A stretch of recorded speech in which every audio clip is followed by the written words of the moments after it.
Welcome to Navajo County Connection. I'm Dawnafe Whitesinger, County Supervisor for District 5, and today I have Mr. Jayne, the County Manager, with me, and I have Brad Carlyon, our County Attorney. Today we'll be talking about something very riveting and exciting, our fiscal year 2016 budget. And before we get started in the nuances, I guess, of the budget, I would like to discuss a little bit of the background and maybe the establishment of our county, how the budget was created, because that gives a better idea or description of how each of the counties across the state get their budget. So. Well, the first 4 counties were created in Arizona in the mid-1860s by the territorial legislature, so that's before even Arizona became a state.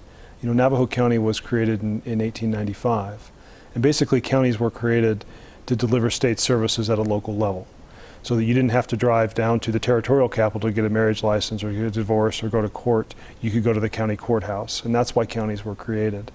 And so basically we're operating under, even in today's world, in 2015, we're operating really in what we kind of deem a horse and buggy era of constitution and law that was set up when, the original 4 counties were created, and then Navajo County being created in 1895, and then Arizona becoming a state in 1912. But largely, there's been more responsibilities added to counties from the state, but largely the structure of how counties were created has not changed.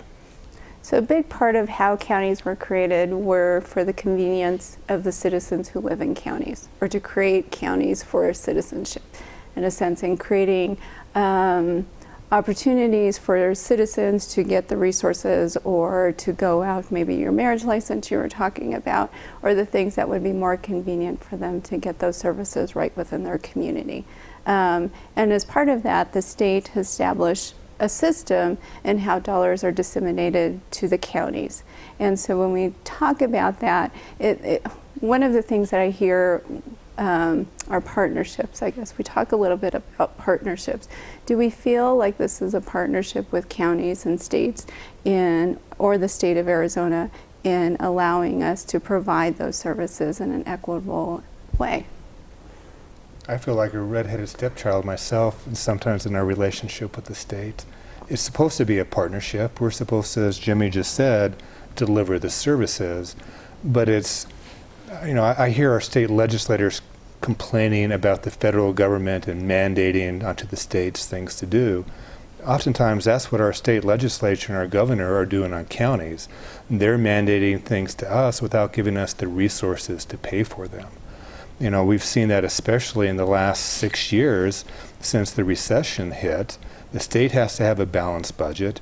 They could not structurally balance it, so they played a lot of accounting gimmicks, but they also basically came to the counties and said, start writing us a check, and we're going to shift some of these costs directly onto you. How many dollars in HERF money in the highway revenue funds have we lost, Jimmy? We've lost over $6 million. Since the beginning of it, and just in HERF funds. So when we say we've lost $6 million, what does that mean? That means those are dollars that under the state funding formula, because Arizonans pay an 18-cent fuel tax, and that then goes into a formula to fund the state highway system and to help cities, towns, and counties fund their transportation infrastructure. So those dollars should have come to Navajo County to help maintain the 750 miles of streets and highways that Navajo County maintains for, again, safe passage for our citizens, to get to work, to clear snow, to make sure the school buses can get across. So we're now having to delay the repair and maintenance of streets and highways in Navajo County because we're having to stretch these dollars further, because the state is taking, again, these millions of dollars over the last 6 years to help offset their general fund contribution to the Department of Public Safety. Instead, they're taking local government gas tax dollars and funding DPS with it. It's not just HERF monies, it's also other programs. Just this last fiscal year, as you're aware, starting in July 1, Navajo County will be paying all the counties will be paying 25% of the cost for the Arizona Department of Juvenile Corrections. It's a state prison for kids, but yet they're making the counties pay for a quarter of it. And then for the state sales tax, the State Department of Revenue collects that. We have a half-cent sales tax in the county. Well, now the state is going to charge the county for collecting the taxes. They're going to do that. So should the county, though we can't have the authority, should we charge the state for collecting property taxes that flow back to state agencies? But they're continuing to do that. And we, too, as a county, have to have a balanced budget. But we don't have any of the flexibility for the accounting gimmicks that they played, nor do we have the ability to change our revenue stream. As you're aware, the two primary revenue streams for county government are property tax collections and state shared sales tax. On property taxes, there's a wide spectrum between the counties.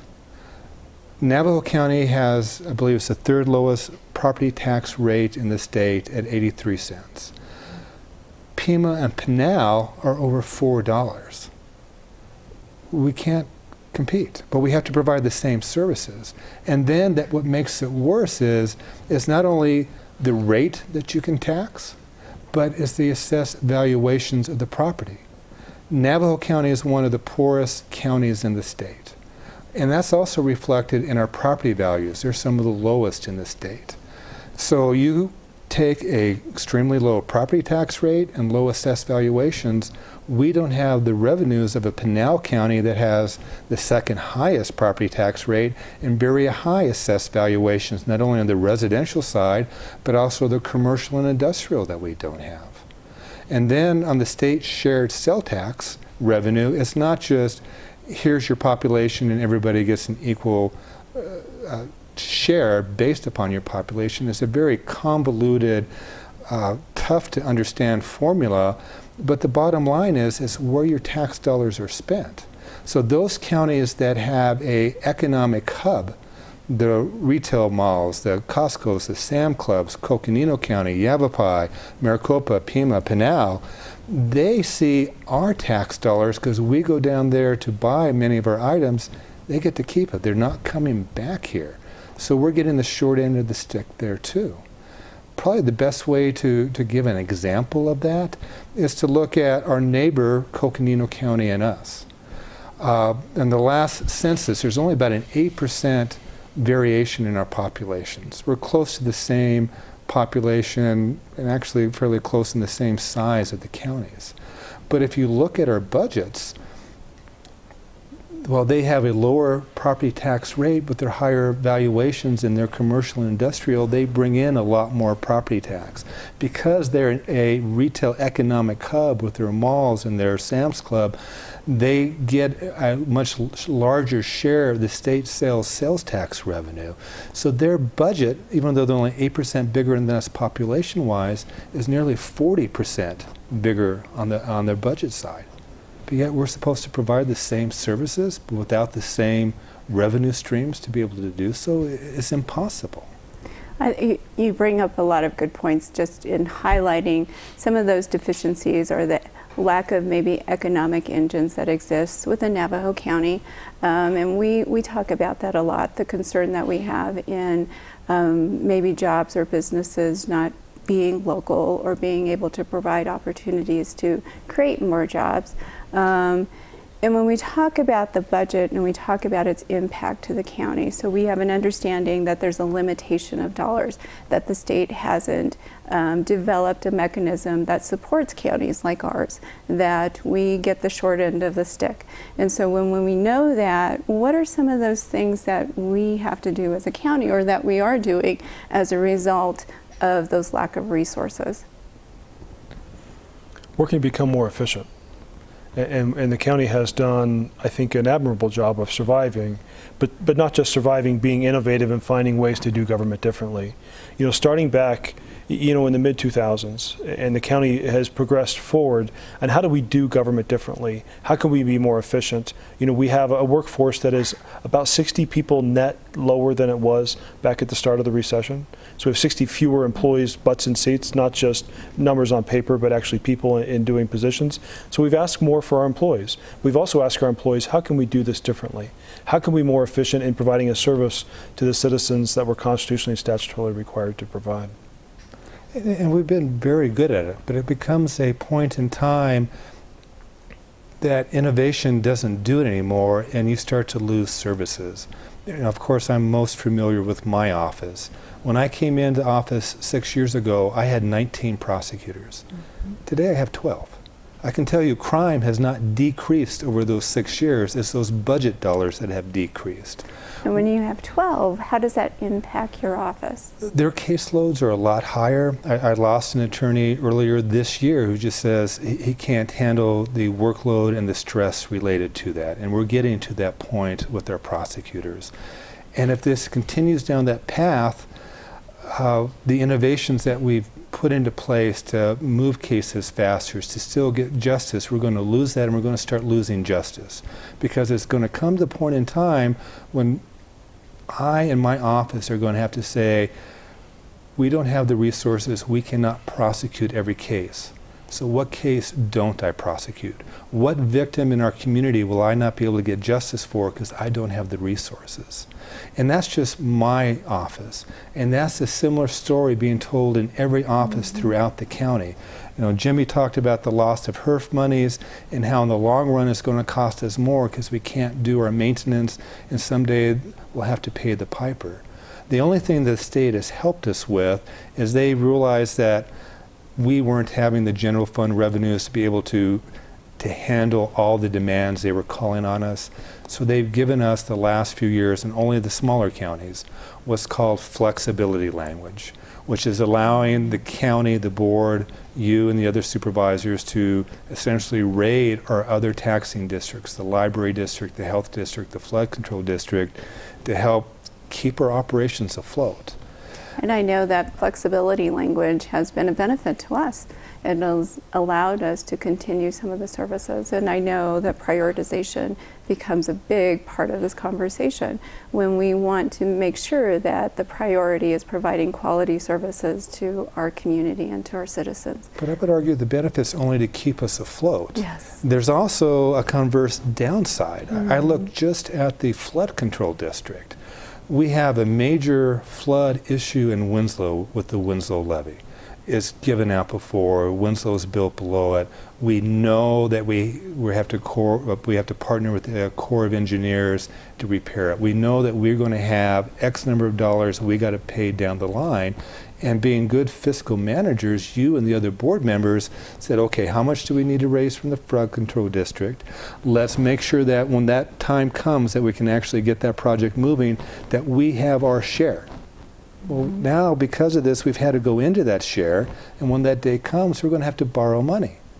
And that's because of what the state has done to us. And they need to start a conversation with all the counties of, let's not look at what was in the 1800s when you guys were formed and our Constitution was made in the early 1900s. Let's look at what life is like today. How do we change the structure of counties? How do we change the funding of counties? How do we change the duties and responsibilities of counties? We need to have that discussion before one of the counties falls off the fiscal cliff, and there's about 3 of us on the edge of that fiscal cliff right now.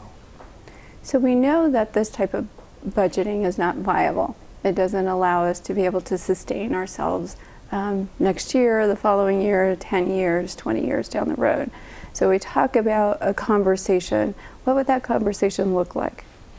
Well, can I clarify one thing, Ms. Whitesinger? First of all, if the state would have left us alone, back starting from the beginning of the recession, the county would not be having the challenges as many as we're having today. But when you come in and you take dollars and you shift costs to help a state balance their budget, basically on the backs of counties, almost it's not fair, especially since we don't have any tools to really deal with it. Yes, we've become more efficient.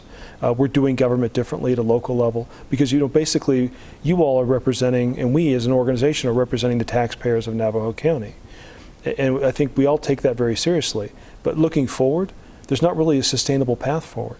When you look at the increased cost of state retirement, health insurance, the cost of doing business, even at with today's economy, I mean, we're expecting a 1% increase in revenue the next fiscal year over the current year. So basically next year over this year, 1%.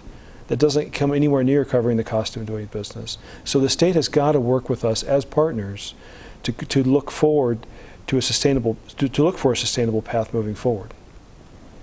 You know, that 1% increase dwarfs and I'm not sure what the percentage increase demand the state is moving monies back. And that doesn't even take into consideration the rising in healthcare costs, the rising of the retirement contributions. So once again, for this budget cycle, you're essentially cutting dollars that we can't continue to cut if we're continuing to provide those statutory services. And I think, you know, one of the things is we've talked about the county, or we've talked about the state impact, and we haven't talked about the federal level and their impact. And so when we add all of these dollars up, you know, what are the resources that are being taken away? And most often we see that in the form of quality personnel. We see that in the form of, just as you were saying, that there are a lack of resources, and having 12 prosecutors is rather as many as you need. I know in the Sheriff's Department that we lose deputies almost daily because there's an enticement of leaving because we don't have the dollars to support deputies as we would like to. What are those other elements that we may be missing? We're a training ground, is what we've become. You know, one, it's hard to attract people to a rural area unless they grew up typically in a rural area. I know with me and attorneys, so many come from an urban, suburban. They come up here, and 10 o'clock at night you have a Circle K and Denny's open. That's culture shock to some of them. For many of us, that's what we like about a small town, that and going to the grocery store and taking an hour to get a gallon of milk because you got to say hi to everybody. But we are training them because I can't come close to what Maricopa, Pima, and Pinal pay. And for some people, that's where they're going to go for the money. The same with their sheriff's department. They'll go down to the valley where salaries are 25 to 50% more. And then that throws an additional burden on the county because we're retraining. Because typically we don't bring in somebody with experience, we bring in somebody that's new, which means we have to go through and train them on how to do the job and how to do it the Navajo County way, which is an additional expenditure that most people don't see. We're very fortunate that we have some wonderful employees that give their all not only in the job but back in the community.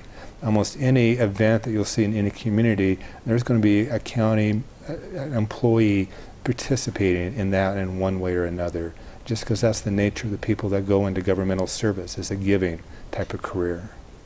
I think one of the important things out of this conversation is certainly we want community members to know how the budget impacts our decision making, the resources that are available, but we also want them to know maybe it is how they can support local county or how they can reach out to their lawmakers. What does that look like for you? I think one of the first steps is, and this show does a great job of it, is just explaining what counties do. Too many of the people that I meet and talk really don't understand what the county does. Sometimes they actually think a lot of the things we do, a city or town does, or they think the state does. And this show, and you and the other supervisors are doing a wonderful job explaining many of the services and functions that a county does. And then I think hoping this show will help the citizens understand why maybe they're got more potholes in their county road than they're used to, why it may take a couple more minutes for a deputy to show up on a 911 call than it did before, because we don't have as many. And they're being called in many different ways. Why it may take an extra day or two to have your deed recorded and be able to get your mortgage set up for the recorder's office, because we don't have the same number of personnel. And hopefully as they understand the services we provide and how Navajo County impacts every citizen in this county on a daily basis, when they see their state legislature or when the next budget comes along and they're hearing that the state wants millions more from the counties again, maybe they will contact their legislator and say enough is enough.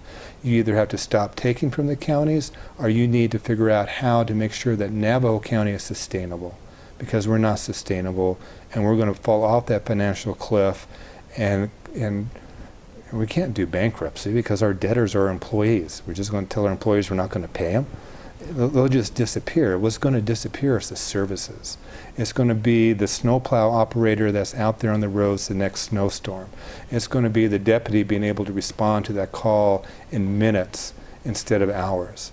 And those are quality of life and maybe even life sustaining issues that will occur that we may have problems with because they have basically cut us off at the knees when it comes to funding. I think you hit it right on. One of the things that I've likened our county to is a family who's living from paycheck to paycheck. And I often think of our county as family and the people who work for Navajo County as family members. And when we're living to paycheck, what does that mean? We're trying to make sound fiscal responsible decisions. So every penny can be stretched as far as we need it to, that everybody's needs are met, and ensuring that we're not putting ourselves in jeopardy of not being able to provide services or provide help to a family member.